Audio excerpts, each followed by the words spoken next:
Welcome to our weekly Christ in Our Neighborhood conversation where Joyce and I talk about Sunday's Gospel with Bishop John. Everything you need to do this with friends and family is on the Diocese of Phoenix website in our Christ in Our Neighborhood section. Welcome back, Bishop. Well, it's great to see you. Here we are back in ordinary time. Hard to believe, huh? Ordinary time, and we're going to hear from the Gospel of Luke, chapter 10, verses 1 to 12 and 17 to 20. So, Bishop, would you like to start us off with the reflection? Sure.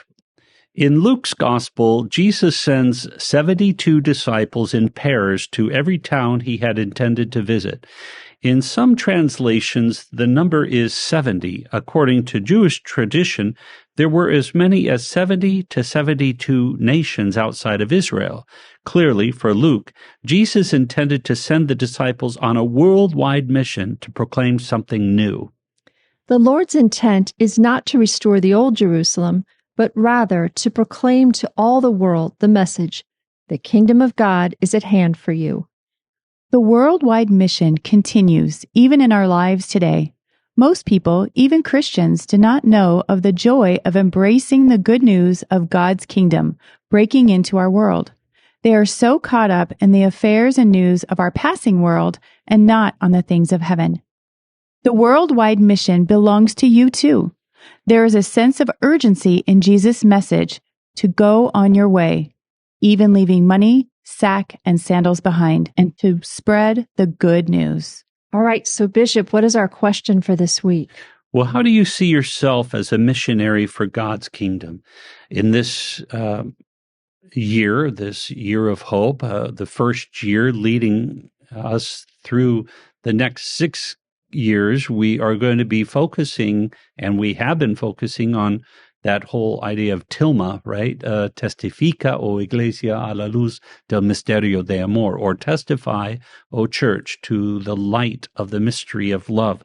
And in essence, that's what these disciples are doing. It's, Christ is known in many parts of our world. In fact, one could say that virtually every human being, certainly adults, are aware of Jesus across the globe, but they're not necessarily bought into him for various reasons. There are some countries that are clearly not Christian in scope, but nevertheless, even within our own boundaries, here, say in this Judeo-Christian country, many don't really embrace that relationship with Christ. They know him in mind, but they don't know him in heart. And so our goal over these next 7 years with this Tilma project leading up to Our Lady of the Guadalupe and her 500th anniversary is really to create that culture of missionary activity to proclaim Christ and to know him and to make him known, to create that culture of evangelization. So I think in many ways that's, I see myself as a missionary for God's kingdom, and I've kind of taken ownership of that in my own life, and it's my hope and prayer that others will do the same. Well, I love that, Bishop, and I had this little idea. I think it would be great to have at our employee exit, like a picture of Our Lady of Guadalupe, and then it could be a sign that says, "You're now entering mission territory." Yeah. Wouldn't that be awesome? I've seen that in some churches. I'd like as well. Yeah, just that the mindset that wherever we go, that we are bearers of Christ, and to bring that love and that hope and that peace. And for some reason, this particular question brought up a memory from when I was just a newlywed. My husband and I had only been married a couple months, I think. So this is almost 40 years ago.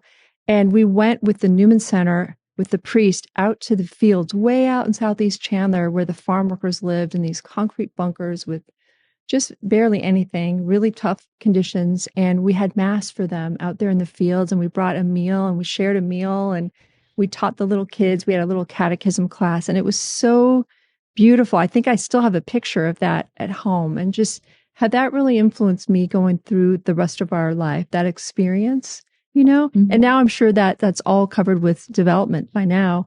But what a wonderful experience. And yeah, just really thankful for that. That is wonderful. Yeah. So for me, being a missionary means being a credible witness.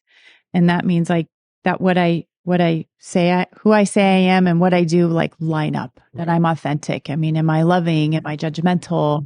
Do people look at me and see somebody who is a Christian? And do I speak about the Lord and his work in my life Right. freely Yeah. and openly, regardless of who's around? And so that's how I hope to do it. I want to reflect. I want people to look at me and see Jesus, even though I'm kind of broken and imperfect, but that's what I want to show.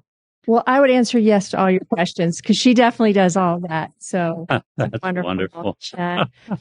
All right. Well, Bishop, what is our task for this week? Well, becoming a missionary does not necessarily mean joining a religious order. It can mean reaching out to a neighbor and becoming their friend. And after a time, they may feel the desire to embrace some things that you enjoy in your life. Perhaps they will embrace the joy of your faith in the Lord. The Curcio movement in the church uses the following as their call to be missionaries. Make a friend, be a friend, bring your friend to Christ. Love that. Yeah, so simple. Yeah. Right. Thank you, Bishop. Great. See you next week. For more information on Christ in Our Neighborhood and resources to start your own group, visit the Christ in Our Neighborhood section at the Diocese of Phoenix website.